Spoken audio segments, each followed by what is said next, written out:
안녕하세요. 목동교회 성도님들. 오늘은 가스펠 프로젝트 구약 3권의 7번째 강의인 사사기의 사이클에 대해서 공부하는 시간을 가져보도록 하겠습니다.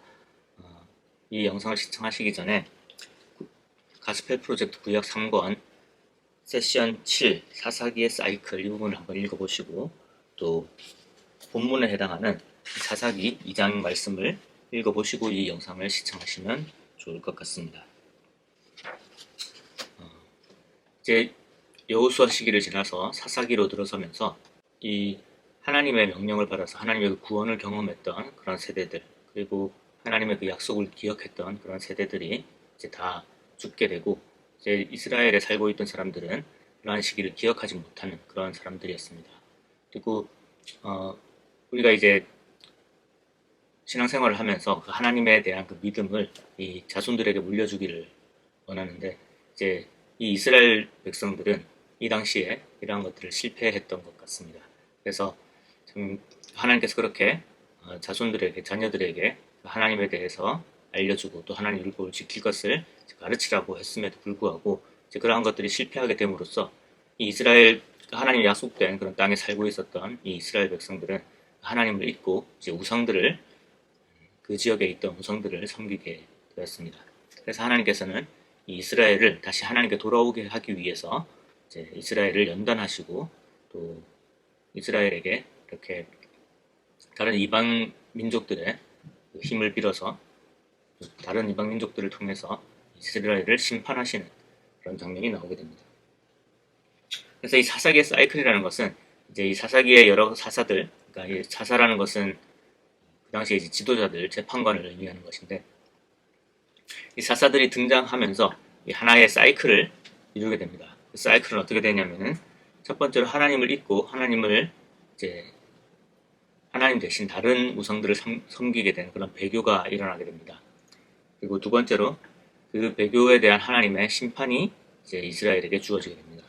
그러면 이스라엘은 이제 그 이방인들을 통해서 이제 고통을 받게 되기 때문에 이 이스라엘 백성들이 하나님 앞에 이제 탄원을 합니다. 그러면 하나님께서 이제 사사를 세우셔서 이 이스라엘 백성들을 구원하시게 됩니다. 그리고 그 사사의 영향력이 미치는 기간 동안에는 잠시 또 이스라엘의 평화가 찾아오게 됩니다. 그래서 배교, 그 다음에 심판, 탄원, 그 다음에 구원, 평화, 이렇게 이름 지을 수 있는 그런 시기들이 반복적으로 나타나게 됩니다. 그래서 이 제목이 사사기의 사이클이라고 되어 있습니다. 이 사사기의 내용들을 보시면은 하나님께서 율법을 통해서 약속을 했던, 하나님의 그 율법을 지키면 복을 주고 하나님 율법을 잊고 하나님 다른 우상들을 섬기게 되었을 때 이제 벌을 주시겠다라고 했던 하나님의 약속이 이 반복적으로 이렇게 실현되는 것을 사사기를 통해서 보여줍니다. 그렇기 때문에 이 사사기의 가장 핵심적인 주제는 여전히 하나님의 율법을 지키고 또 하나님을 섬기고 하나님만을 섬기고 살아가야 될 것을 이야기를 하고 있습니다. 이 사사기의 이제 기록들을 보게 되면은 백성들에게 왕이 없었기 때문에 백성들이 자기가 하고 싶은 대로 행했다라는 표현들이 나오게 됩니다. 그것은 여기서 이 왕이라는 것은 물론 나중에 그 나타나게 되는 이제 왕정 시대의 그 왕을 의미하는 부분도 분명히 있겠지만, 궁극적으로는 하나님을 섬기는, 하나님을 섬기도록 만드는 지도자, 즉 이제 구약 시대의 메시아라고 했던, 또 지금 우리가 잘 알고 있는 예수 그리스도를 의미하는 것이기도 합니다. 그래서 온전히 하나님에 대한 신앙이 회복되고 하나님에게로 이끄는 그런 분명한 영적 지도자가 있을 때에는 이런 하나님의 백성들이 실수를 적게 하게 되지만, 이 당시에 이제 그러한 역할을 해주는 그런 왕이 없었기 때문에 이스라엘은 계속해서 그런 실수들을 반복하게 되고, 또 이 이스라엘 백성들을 사랑하신 하나님께서는 계속해서 그 이스라엘을 구원해 주시는 그런 모습을 보여주게 됩니다. 그래서 조금 이제 그 내용들을 살펴보게 되면은 하나님의 백성들이 하나님과의 약속을 어기게 되고 또 올바른 신앙을 제대로 후손에게 물려주지 않게 되면은 그 하나님의 위대하심과 또 하나님의 구원을 이제 망각하게 되는 그런 세대가 나타나게 됩니다. 그리고 그들을 이끌어줄 수 있는 왕이 없는 상태에서 그들은 자기 마음대로 살아가게 되는 것입니다. 그래서 자기가 원하는 대로 살게 되고 하나님의 그 율법을 어기게 되고 또 하나님에 대한 신앙을 거부하고 다른 신들을 섬기게 되었을 때 하나님께서는 하나님의 백성이 자기에게 다시 돌아오기를 원하시기 때문에 이제 그 돌아올 수 있도록 그들의 마음을 바꿀 수 있도록 하나님께서 심판을 하시는 것입니다. 그래서 이제 다른 이방 민족이 이제 이스라엘을 치게 되는 것이고 또 이스라엘을 포로로 잡아가거나 이스라엘을 괴롭히는 그런 장면들이 등장을 하게 됩니다. 그럼 이제 이스라엘 백성들은 이게 우리가 하나님의 명령을 거역해서 그런 것이다. 우리가 우상을 섬겨서 그런 것이다. 라는 것을 깨닫게 되고 회개하게 되죠. 회개하면서 하나님께 구원을 해달라고 기도를 하게 됩니다. 그럼 하나님께서는 사사를 세우십니다. 그래서 하나님께서 그 지도자로 세운 사사가 이제 이방인들의 손에서 이스라엘을 건져내고 그 사사가 통치하는 기간 동안 이스라엘에게는 평화가 다가오게 되는 것입니다. 그래서 이 사사기에 나타나는 그러한 그 이스라엘에 대한 심판은 사실상 이제 궁극적인 그들의 죄로 인해서 그들을 멸망시키는 그런 심판이라기보다는 하나님께서 사용하시는 하나의 연단의 방법이라고 우리가 생각할 수가 있습니다. 그래서 결국 그 목적도 이게 그들을 멸망시키기 위한 것이 아니라 그들에게 괴로움을 주는 것이 궁극적인 목적이 아니라 하나님의 백성을 하나님께로 돌아오도록 만드는 것이 이 이스라엘이 당한 고난의 목적이었다는 것을 우리가 기억할 필요가 있습니다. 그리고 그 이스라엘의 반응도 우리가 살펴볼 필요가 있겠죠. 우리가 잘못한 것을 뉘우치고 하나님께 다시 돌아간다. 그것을 이제 우리가 회개라고 이야기를 하는 것이죠.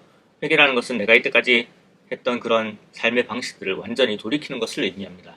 그러니까 내가 하나님을 떠나서 하나님을 왕으로 모시지 않고 이제 내 마음대로 살았던 그런 삶, 그 삶에 대해서 하나님 앞에 내려놓고 뉘우치고 이제는 내가 내 마음대로 사는 것이 아니라 하나님을 위해 살겠습니다. 라고 돌아오는 것. 이것이 회개입니다. 그 회개를 보았을 때 하나님께서는 이제 구원을 베푸십니다. 그래서 사사기에서는 사사를 통해서 하나님께서는 이스라엘에 구원을 베푸시고 이제 회복시키십니다. 하나님과 이스라엘 사이에 이런 건전한 관계를 회복시키는 것이죠. 그래서 그 하나님을 믿는 그런 그 신앙 안에서 또 올바른 지도자 안에서 이렇게 하나님과의 그 평화를 누리게 되는 것이고 그 화목된 관계 속에서 하나님의 백성으로서 그 복을 누릴 수 있게 되는 것입니다. 근데 이제 이것이 문제는 이제 사사기에서 사사가 죽고 나서는 또 백성들이 그 하나님을 잊게 되고 또 배교하게 되는 그런 것들이 이제 반복되는 모습을 보여주는 것이죠. 그래서 이 사사기에 있는 내용과 지금 우리의 이 삶을 신앙생활을 비교를 해보면 유사한 점이 많이 있습니다. 이제 사사기 시대에 이 이스라엘에는 수많은 이방인들이 있었고 그리고 사람들은 그런 그 완전히 분리되지 못한 그런 삶으로 인해서 결국 세상 사람들을 따라가게 되는 세상 사람들의 모습을 이렇게 따라가게 되는 그런 상황에 놓이게 되었습니다. 우리가 이제 이 땅에서 신앙생활을 하는 것도 비슷한 상황이라고 할 수가 있습니다. 우리가 하나님을 믿고 또 하나님의 자녀가 되었다고는 하지만 우리가 일상생활을 살아감에 있어서 완전히 이제 분리된 삶을 사는 것은 아니기 때문에 우리가 또 복음을 전해야 될 대상들, 여러 하나님 믿지 않는 사람들과의 그 관계 속에서 살아가기 때문에 우리는 그런 그 하나님에 대한 분명한 신앙을 이렇게 유지하지 않게 되면은 세상 사람들을 따라가게 되는 그런 상황이 생길 수가 있고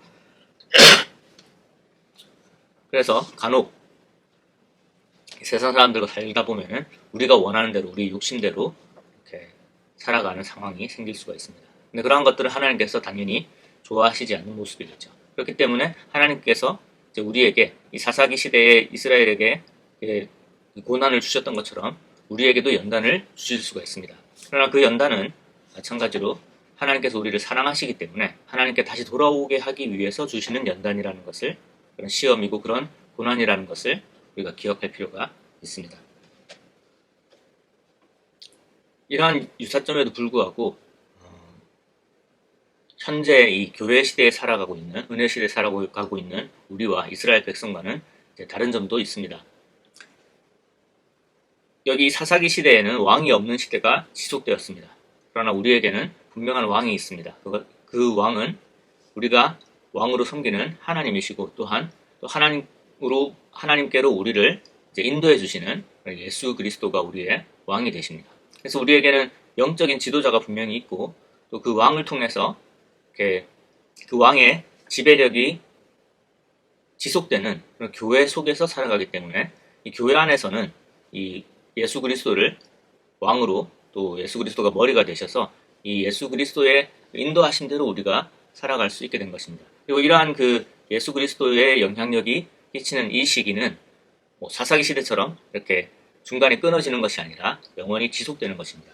그렇기 때문에 우리는 이 교회 안에서 하나님의 말씀을 듣고 또 하나님께 순종하며 살아가게 된다면 하나님과 우리 사이에 이렇게 맺어진 그 평화와 이 화목은 영원히 지속되는 것임을 우리는 잘 알고 있습니다. 그렇기 때문에 이 당시 이제 사사기 시대에 실수를 반복하는 이스라엘과는 분명히 다른 모습을 보여줄 수 있게 되는 것입니다.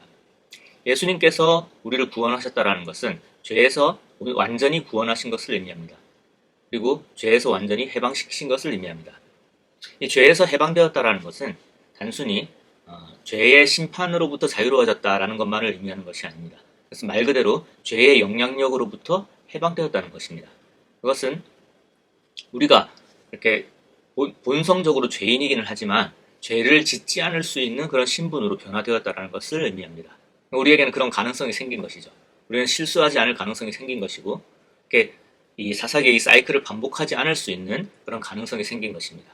그래서 우리가 하나님께 계속 붙어 있을 때, 하나님의 그 영향력 안에 있을 때 우리는 계속해서 죄를 짓지 않고 또 하나님에게 반역하지 않고 하나님이 주시는 모든 복을 누리며 살 수 있는 것입니다. 이것이 우리의 힘으로 된 것이 아니라 예수 그리스도의 그 은혜로 예수 그리스도의 십자가의 사역으로 인해서 가능해진 것이기 때문에 우리는 예수 그리스도를 바라보고 그 신앙 속에서 또 하나님께 계속해서 예배를 드리는 그런 삶을 살 때에는 우리는 이런 실수들을 반복하지 않고 하나님 안에서 온전히 복을 누릴 수 있게 되는 것입니다.